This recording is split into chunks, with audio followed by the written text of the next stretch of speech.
萬內喺平洲源頭可以買到點樣嘅手鐲？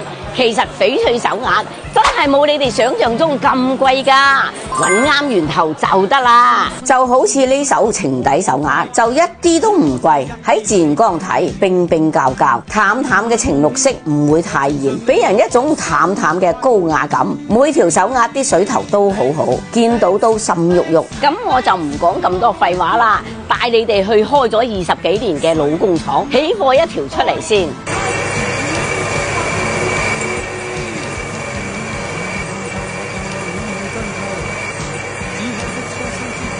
起好貨啦，一齊嚟睇睇先啦。經過拋光之後，顏色比毛坯狀態要濃少少，一半嘅情色搭配一半嘅白色，俾人一種半山水嘅感覺，種水更加膠潤，戴上手好舒服，好靈動。呢種萬內嘅手鐲，我仲有好多，如果有興趣想了解下嘅，就留個圈口俾漣漪啦。